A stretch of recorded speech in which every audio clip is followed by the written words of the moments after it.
আসসালামু আলাইকুম রহমতুল্লাহ। ইন্না লিল্লাহি ওয়া ইন্না ইলাইহি রাজিউন। সম্মানিত প্রিয় ভাই বোন, এই দোয়াটা কখন কোথায় পড়তে হয় আমাদের জানা উচিত।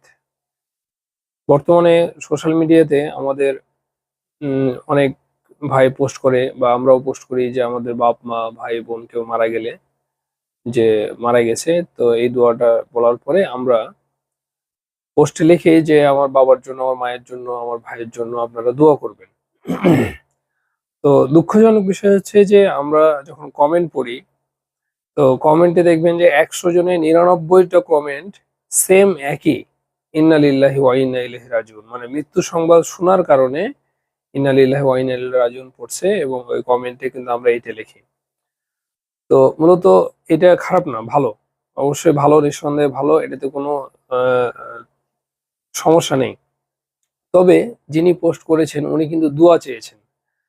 তো এইটার অর্থটা কি? ইন্না লিল্লাহি ওয়া ইন্না ইলাইহি রাজিউনের অর্থটা কি? যদি আমরা বুঝার চেষ্টা করি তাহলে বুঝবেন যে এইটা মূলত মানে যেই দোয়াটা চেয়েছে বাবা মারা যাওয়ার জন্য বা মা মারা যাওয়ার জন্য, তার জন্য কিন্তু এটা দোয়া না। এটা হচ্ছে বরং নিজের জন্য দোয়া বা নিজের জন্য এটা স্মরণ।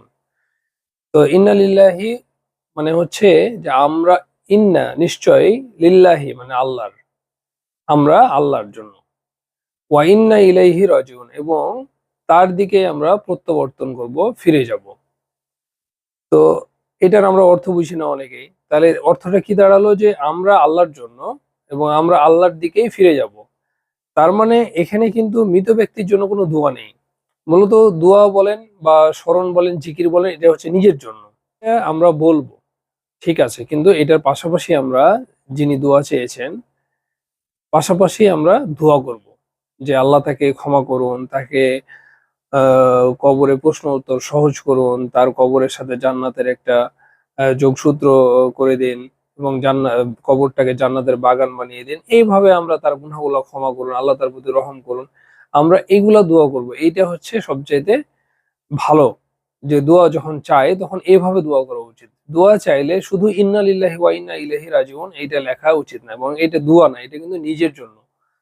তো এইটা আমরা দেখবেন যে একটা কমেন্টে ম্যাক্সিমাম কি ৯৯টা কমেন্টই মানে একই সেম, বরং এটা মানে একেবারেই সঠিক না। কারণ এটা যখন দোয়া চাই কেউ তখন ইন্না লিল্লাহি বলার পাশাপাশি আপনি যদি বলতে পারেন, বলার পাশাপাশি দোয়া করা উচিত, মৃত ব্যক্তির জন্য দোয়া করা উচিত। তো এই মেসেজটা আর কি দেওয়ার জন্য ভিডিওটা করা। আশা করি বুঝতে পারছেন বিষয়টা। আসসালামু আলাইকুম ওয়া রাহমাতুল্লাহ।